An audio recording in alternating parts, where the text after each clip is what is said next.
c'est parti pour les petites nouvelles des kikis, de tous les kikis. Donc les poules, les poulets et les cailles. Je vous mettrai des images que j'ai prises hier et tout là, en illustration en même temps que je parle, comme ça il n'y a pas juste cette vue de loin. Donc du coup déjà, on va commencer par les poulets là-bas. Donc les poulets, au roulement de tambour, la poulette azur a pondu. Attendez que je vous montre l'œuf. Voici ce que j'ai trouvé dans le poulailler. Je vous ai mis une bague blanche à côté pour vous montrer que l'œuf il est bleuté. Donc c'est bien l'œuf de la poulette azur, c'est pas les œufs des soies parce que les œufs des soies seraient très blancs comme la bague finalement. Et du coup j'ai juste trouvé ce petit bout d'œuf. Je n'ai rien trouvé d'autre dans tout le poulailler. Et donc ça veut dire qu'elle a mangé l'œuf, ça c'est sûr. Alors elle ou les autres soies, je sais pas quand est-ce qu'elle a pondu. Je suis juste allée voir le poulailler à un moment donné et j'ai vu cet œuf par terre. Donc je sais pas si elle avait pondu le jour même, si elle avait pondu la veille. Je sais pas en fait quand est-ce qu'elles l'ont mangé. Je pense qu'elles l'ont mangé à plusieurs. Ça m'étonnerait que la poulette azur l'ait mangé toute seule. Donc voilà, donc c'est le tout premier œuf et je n'en ai pas vu la couleur puisque elles l'ont mangé. Donc bon, j'espère que ça se reproduira pas. Alors il se peut qu'en fait vu elle a jamais vu d'œuf en fait, d'œuf de poule, elle en a jamais vu. Il se peut que puis c'est son premier œuf donc elle savait pas peut-être pas où se mettre pour pondre. Donc il se peut qu'elle soit peut-être qu'elle était perchée quand elle a pondu, donc l'œuf il s'est éclaté par terre parce qu'il est tombé de haut. Soit elle était sur les perchoirs, soit elle était sur la mezzanine en fait qui mène au perchoir. Et donc dans tous les cas, si son cucu est au-dessus d'un espace vide, l'œuf il va s'exploser par terre. Donc bon, voilà, donc c'est peut-être pour ça, j'en sais rien. J'espère pas qu'elle a mis des coups de bec dessus pour le péter exprès. Donc j'attends qu'elle reponde, donc dans les prochains jours, normalement elle devrait faire d'autres œufs. Et du coup, j'attends qu'elle reponde pour voir si l'œuf est intact. Ou si je vais devoir faire la chasse aux œufs, ou il va falloir que je campe pour que dès qu'elle ponde, je le ramasse avant qu'elle veuille le bouffer. Voilà, j'espère que je n'aurai pas ce problème déjà maintenant. Eux, ils m'ont jamais vu casser d'œufs. Donc, c'est pas possible qu'ils aient appris à casser les œufs et ils n'ont jamais vu d'œufs de poule. Donc, bon, voilà, je sais pas trop. Donc ça on verra dans les prochains jours. C'est pour ça que là j'ai pas encore fait de vidéo de miniature avec ma poulette a enfin pondu après 6 mois. Parce que j'ai toujours pas d'œuf donc j'attends d'avoir un vrai œuf bien formé dans ma main pour me dire c'est bon, elle pond quoi. Mais en tout cas il y a une coquille bleue donc elle n'est pas apparue par hasard, donc c'est qu'elle a bien pondu. Bon, donc à 20 semaines et demie je crois, ou à 21 semaines. En tout cas dans les temps quoi, 20 semaines. Et d'ailleurs au niveau des soies, donc des poulettes soies là, eh bien, il y en a, on va dire, il y en a une et demie. Il y a la poulette soie noire qui s'accroupit devant moi quand je viens pour m'approcher. Donc, elle s'accroupit comme elle se mettrait devant un coq. Donc, voilà. Donc, elle me considère comme un coq, mais surtout, ça veut dire qu'elle est potentiellement prête à être cochée et que donc, elle devrait commencer à pondre bientôt. Voilà. Et la poulette fauve, la poulette soie coloris fauve, un peu rousse là, elle aussi, elle s'est accroupie une fois devant mon conjoint. Donc ça veut dire que potentiellement elle commence à être un peu apte. Elle commence à être prête à vouloir être cochée. Voilà. Sinon, le coq favrol là qu'on voit se promener, lui, il essaie un petit peu de faire des parades. Donc vous savez, il tend l'aile. Il tend l'aile en faisant des petits pas là pour s'approcher des poules. Il a déjà fait quelques fois. Il le fait un peu vers moi, légèrement. Mais je suis assez proche de lui en fait quand je m'accroupis un petit peu loin de lui et que je l'appelle, il vient me voir. Donc je l'aime bien. Voilà, il chante pas ou très peu, genre il chante un jour sur 3, il chante quelques fois, mais c'est pas fort. Et eux là ils sont en train de se battre. Non mais n'importe quoi, à travers le grillage. Je vous jure. Allez les petits comme ils prennent la confiance. Ah ben là tu te bats contre le plus grand que toi parce que le plus grand il peut pas venir te défoncer parce qu'il y a le grillage. Bah tiens, c'est pratique Je vous jure. Un petit Pékin là. Non mais ils ont un caractère, ils ont un caractère. Là on le sait, là, on le sait là ce qui va se passer quand je vais les réunir. C'est elle va taper elle et elle va taper lui, en fait. Mais il faut se calmer par contre là. C'est qui ça? C'est un coq. Coq Corpington. Et que les coqs qui font ça, les petits coqs là, les jeunes coqs là. Là, ils ont trop pris la confiance, vu qu'il y a le grillage. Ils se disent, c'est bon, moi je peux taper tout le monde, je suis trop fort et tout. Tu verras quand tu auras plus le grillage. Je pense que tu vas te calmer. Voilà. Donc voilà pour les petites poulettes. Qu'est-ce que je peux vous dire de plus? À part que tout le monde fait sa vie. Donc les deux groupes s'entendent un peu mieux. Donc la génération 1 et la génération 2 de poules, elles se tolèrent un peu plus. Voilà, elles ont du mal à se coller, mais quand même, elles promènent plus proches maintenant. Ça fait plus d'un mois que je les ai introduites. Bon, par contre, les jeunes, là, donc la génération 2, ne dort toujours pas dans le poulailler. J'ai essayé plusieurs fois, notamment les coqs qui commencent à chanter. Donc le coq Favrol, et je crois que le coq Rhode Island, il a un petit peu commencé à chanter. Du coup, je me suis dit, bon, allez, vas-y, pour pas qu'il chante dans l'enclos grillagé que vous voyez là. Le matin, ils se mettent là avant que je vienne leur ouvrir et ils pourraient chanter parce qu'ils ont la lumière directe des premiers rayons du soleil qui les réveillent et qui peuvent les stimuler. Alors que dans le grand poulailler là-bas, la lumière, elle est beaucoup plus feutrée. Donc ça veut dire qu'il y a un petit laps de temps avant qu'ils aient de la lumière, même si le soleil vient de se lever parce que les premiers rayons du soleil sont trop faibles. Et du coup, le temps que ça soit suffisamment éclairé pour amener de la luminosité dans le grand poulailler et les réveiller, ben c'est l'heure où je les sors. Donc du coup, ils n'ont pas trop le temps de chanter. Et s'ils chantent dans le grand poulailler, c'est vachement feutré parce que le grand poulailler, il est épais, il n'est pas dehors, ouvert à la belle étoile là. Donc du coup, j'ai essayé de les mettre dedans. Sauf que bon, fallait les poursuivre là pour les choper, les fourrer dedans. Et dès que j'ouvre le lendemain, ils partent en courant rejoindre les autres. Donc en fait, ça marche pas. C'est soit je mets tout le monde, soit je mets personne, quoi. Je peux pas en mettre 2 ou 3 et après me dire qu'ils vont y retourner le lendemain. Non, ils y retournent pas. Donc ce qu'il faudra que je fasse, là j'attends la fin d'août pour qu'ils soient un petit peu plus... ouais, qu'ils aient encore plus de caractère. Là les coqs ils commencent à essayer de parader et tout, donc je me dis vas-y, là ils commencent à être... attendez. La poulette azur vient d'aller dans le poulailler, je vais surveiller parce que peut-être qu'elle va pondre. Bon, je vais aller camper, je reviendrai vous parler après. Non, c'est bon, elle vient de sortir. Elle vient de sortir. Je pense pas qu'elle ait pondu en une demi-seconde. Et du coup, je disais que fin août, du coup, je testerai de... En fait, vu que le soleil se couche beaucoup plus tôt, là, de plus en plus tôt chaque jour, c'est très bien parce que ça évite de me laisser lever très tard. Parce qu'en fait, comment vous dire, là, ces derniers temps, il faisait nuit à 22h30 en fait. Sauf que eux, ils vont pas au lit quand le soleil se couche officiellement. Ils vont au lit un peu après. Donc quand il y a encore la luminosité dehors, ils attendent qu'il y ait presque plus de luminosité pour aller au lit. Sauf que du coup, ça pousse à 22h40, 22h45, 23h. Sauf que moi, j'ai envie d'aller au lit en fait à 22h30, 23h. Il faut que j'aille au lit. Sauf que eux, ils sont encore dehors en train de promener. Donc, il faut que j'attende qu'ils soient rentrés pour fermer. Et le jour où je vais les intégrer, donc intégrer la génération 2 dans le grand poulailler, là, du coup, ce que je vais faire, c'est que je vais fermer le clapet de leur poulailler actuel pour les empêcher d'aller dedans. Et je vais mettre une lumière dans le grand poulailler. Il va falloir attendre qu'il fasse nuit noire. Et quand il va faire nuit noire, là, ils vont rien voir du tout. Sauf qu'il va y avoir une lumière dans le grand poulailler. Donc, il n'y a que le grand poulailler qui va être bien éclairé. Et ça devrait, du coup, leur donner envie d'aller dedans parce qu'ils sont attirés par la lumière le soir. Parce qu'ils ont peur du noir, en fait, et de la nuit. Donc, normalement, ça devrait les pousser à aller dans le grand poulailler. Et là, du coup, vu qu'il fera nuit plus tôt, il fera nuit noire plus tôt. Donc, vers 21h50, entre 21h45 et 22h, là, il va faire nuit noire. Et donc, j'ai environ 30 minutes à 1 heure pour essayer de tous les pousser dans le poulailler qui est éclairé et fermé. Oh, ça va être du boulot, ça, parce qu'il y en a beaucoup, là, des poulies, là. Voilà, donc ça sera les plans pour fin du mois. Donc ensuite, parce que j'ai d'autres nouvelles, les cailles, donc ça, je l'ai mis normalement dans le titre ou dans la miniature, mes cailles couvent.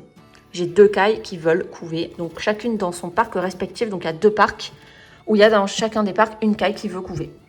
Donc à chaque fois, elle se fait un tas d'œufs et elle reste dessus. Et quand j'enlève le tas d'œufs, elle refait un tas d'œufs quelques jours plus tard. Donc elle veut couver, donc écoutez, je les laisse faire. Alors j'ai enlevé les œufs parce qu'elles couvent mal. Donc en fait, elles couvent pendant 3 heures, puis après, elles se barrent pendant tout le reste de la journée. Et elles laissent les œufs en plan, donc du coup, les œufs, ils sont tout froids. Et voilà, donc c'est pas très optimal, c'est leur façon de faire là, mais... Là, j'ai décidé de leur laisser voir vraiment comment elles se débrouillent. Peut-être que les premiers jours, elles vont un peu galérer, puis après, elles vont être, on va dire, consciencieuses. Donc, dans le parc là, le parc bleu, il y a une caille noire qui est chauve, parce que les mâles l'aiment bien. Donc, quand ils cochent, ils s'accrochent aux plumes de la tête et ça arrive qu'ils arrachent des plumes. Et elle veut. Donc, au moins, je la reconnais comme ça, parce que j'ai plusieurs femelles noires. Donc, la femelle noire chauve veut couver. Et...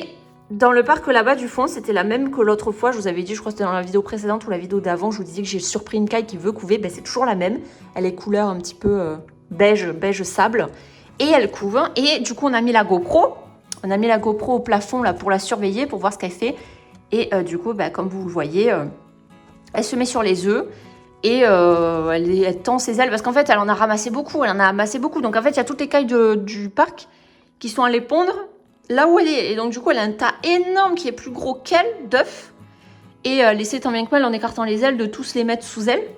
Et avec son bec, on voit qu'elle prend l'œuf et elle le ramène vers elle et tout. Vraiment, elle se comporte comme une poule qui veut couver. Donc écoutez, moi j'espère que ça va marcher, ça serait trop bien. Par contre, bon, ça va être le bordel s'il y a des petits et s'il y a des kaitos de un jour dans le parc avec tous les adultes ils vont vouloir les défoncer. Je sais pas ce qui va se passer. Je sais pas si juste avant là, il y a l'éclosion, faut que je les ramasse, faut que je les mette dans un parc isolé. Sauf que si je la déplace, elle va plus vouloir couver. Enfin, ça va être le bordel. Déjà, faut qu'elle tienne 17 jours. Et moi, je suis pas sûre qu'elle tienne. Et on verra dans une semaine si elle est toujours dessus. Je ferai peut-être un mirage pour voir si elle a réussi à lancer le développement des embryons. Et en tout cas, de toute façon, elle a trop envie de le faire, donc je la laisse, je laisse faire. Elle a son tas d'œufs et puis elle se débrouille. Et on verra bien. Mais c'est vrai que j'aimerais trop qu'ils fassent des kaitos naturellement, hein, dans le parc avec tout le monde et tout, sachant que... Alors, par contre, là, ça serait compliqué pour l'accès au parc extérieur, parce que le parc extérieur, il pourrait partir. Alors que dans le parc grillagé, il serait à l'abri. Mais je pense qu'il faudrait dans tous les cas que je les bouge, que je prenne la mère et les petits et que je les mette dans un autre parc pour qu'ils soient tranquilles. Mais bon, on n'y est pas encore. Hein. Moi, j'attends qu'elle déjà réussisse à couver efficacement. Mais en tout cas, elles ont très envie. Hein. Donc ça, c'est très bien. Et c'est toujours les deux mêmes. Hein. La noire chauve et la couleur un peu beige, c'est les deux qui veulent couver. Et elles n'arrêtent pas d'essayer. Elles font n'importe quoi parce qu'à chaque fois, elles abandonnent les œufs sont tout froids. Mais elles ont envie. Voilà, parce que des fois, je vais voir les parcs, du coup. Et je regarde le parc extérieur et je vois soit la chauve ou alors là, du coup, la couleur sable qui se promène dehors. Et elles ont totalement abandonné les œufs, elles promènent, elles se grattent et tout. Mais va couver en fait, tu peux pas les abandonner pendant 3 heures, hein, ça marche pas comme ça. Donc bref. Ah oui, d'ailleurs, donc dans le parc là-bas, hop, qui a le drap, j'ai introduit du coup des petits, donc de la génération... bon, je sais plus quelle génération c'est, mais c'est les petits qui sont nés en juillet. Et donc là, ils ont 4 semaines et demie. Visuellement, on dirait les adultes. Hein. Les mâles commencent à chanter, donc les cailles grandissent tellement vite. Non mais vous imaginez, on a les premiers œufs en 5 semaines. Les poules, c'est 6 mois. Hein. Là, ça fait 6 mois que j'ai les poules. Enfin, que du coup, que j'ai fait naître les poules que j'ai là actuellement. Et c'est que maintenant que je commence à avoir peut-être un œuf qui en plus a été cassé et mangé. Bref. Donc je les ai introduits, ça s'est super bien passé. J'en ai aussi profité pour remettre la caille qui était convalescente et qui était avec les petits, la caille un petit peu marron, là, marron rousse, là, tuxedo, je l'ai remise. Ça s'est bien passé, pas de souci. Et du coup, ça veut dire que j'ai enfin des reproducteurs perle fée, puisque le perle fée, je pense que c'est le coloris favori. C'est mon coloris favori, le perle fée. Et donc j'ai enfin... des femelles perle fée, parce que du coup, le perle fée, comme je vous ai expliqué, je crois que c'était dans la vidéo précédente, je vous ai dit que j'ai créé le perle fée sans avoir de reproducteur perle fée à la maison, en fait. En ayant les autres gènes, je les ai combinés pour faire des perles fées. Donc ça a marché, sauf que la première fois que ça a marché, ça m'a fait, je crois, un mâle. J'ai eu un seul mâle perle fée dans toutes mes naissances, grâce aux combinaisons de couleurs. Et là, dans cette... couvée là, j'en ai eu beaucoup plus et j'ai eu du coup je crois 2 ou 3 mâles et 3 femelles, je crois, perle fée, dont une qui est je pense hétérozygote fée, donc moitié fée on va dire, parce qu'elle a encore du roux un petit peu, elle a encore des teintes un peu de sable, alors que le perle fée est censé être noir et blanc, hein, c'est tout, il n'est pas censé avoir de roux et tout, donc si elle a un peu de roux, je pense que c'est parce que le gène fée qui enlève donc le roux n'est pas à sa capacité maximale en fait, parce que il est que sous forme hétérozygote, je pense. Mais en tout cas, ça marche quand même, ça fait quand même un perle fée, juste un perle fée qui est moins pur, on va dire. Mais pareil, ça se travaillera, elle pourra elle aussi recréer des perles fées dans sa descendance. Et il faudra que je sélectionne pour récupérer ceux qui ont un coloris le plus blanc et noir possible, genre sans coloris un petit peu sablé roux. Voilà, donc je suis super contente d'avoir ces coloris-là. Sinon, après, donc j'ai rajouté une femelle Isabelle de gros gabarit. Ça y est, j'ai enfin également une femelle Isabelle de gros gabarit. Parce que si vous suivez les vlogs, du coup, dans la génération d'avant, j'avais sorti un mâle Isabelle de gros gabarit.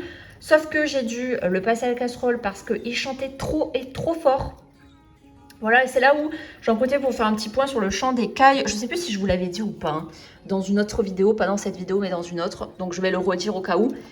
Il faut se méfier en fait quand les caïtos sont jeunes, donc c'est-à-dire 4 ou 5 semaines et qui commencent à chanter. Vous avez des individus qui sont très bruyants à ce moment-là et d'autres qui sont très calmes. Sauf que plus tard, quand ils sont adultes, ça change totalement. Ça peut totalement changer en tout cas. Et j'ai le cas à la maison donc de jeunes qui étaient très bruyants. Du coup, je me suis dit, aïe aïe aïe, ça m'étonnerait que je puisse les garder parce que vu comme ils sont bruyants, bah, ça va gêner le voisinage. Donc moi, je ne garde que des mâles calmes. Du coup, là, je me suis dit, voilà, bon, je tente, mais je suis vraiment pas sûre. Eh bien, en fait, il s'avère qu'ils ne chantent plus du tout. Voilà, je les vois, hein, je les vois promener, je les vois cocher. Je ne les vois jamais chanter. Je ne les entends jamais chanter. Alors que quand ils étaient tout jeunes, donc 5 semaines, 5-6 semaines, ils faisaient que chanter. Mais tout le temps.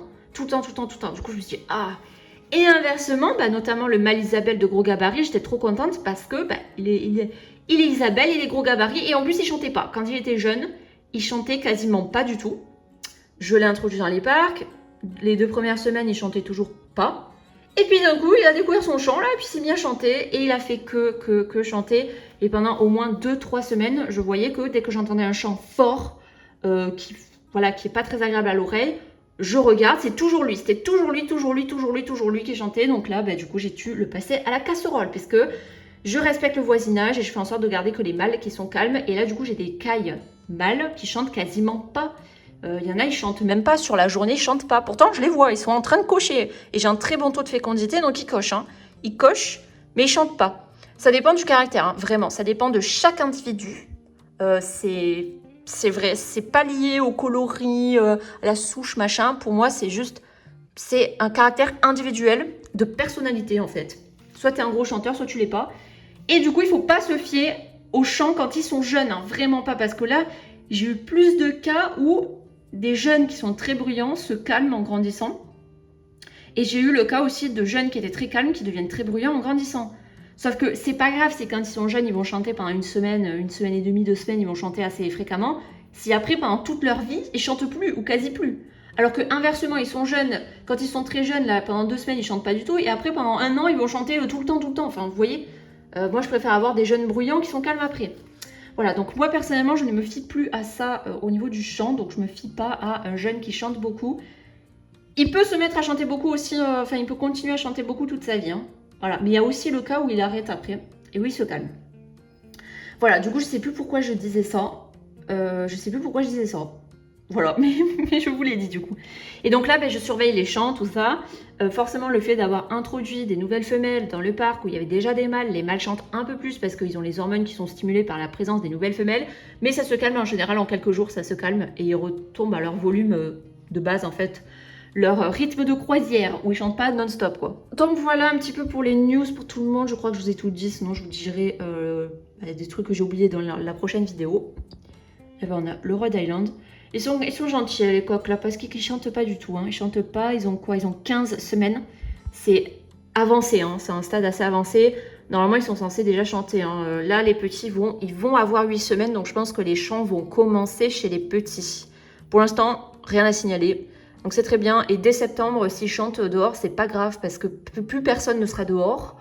Tout le monde aura repris le travail, l'école. Le soleil va se lever tard et se coucher tôt. Donc en fait, les gens ils vont pas rester à traîner dehors pour vérifier qu'il y a un coq qui chante ou pas. Hein. Donc ils capteront rien. Donc je pourrais avoir des coqs qui chantent cet automne et cet hiver. Et là, ils sont très très bons élèves puisqu'ils attendent. Les grands là, ils attendent. Donc le coq Favrol, le coq Brahma et le coq Rhode Island. Et j'espère qu'un jour, j'espère que cet automne, il y en a un des 3 ou les 3 qui pourront être papa. Hein. Des poules qui commencent à pondre là. Donc la poulette azur et les soies vont bientôt commencer à pondre. Donc voilà pour tout ça. Et je vous donnerai des nouvelles des kaïtos. Alors, je sais pas combien de temps j'ai filmé là, mais soit je vous donnerai des nouvelles des kaïtos du coup dans cet épisode, ou alors ça sera dans le prochain. Et voilà. Mais ils vont très bien les petits kaïtos. J'ai pas eu de perte. J'ai eu une seule perte, je crois, sur 100. Ça va. Hein.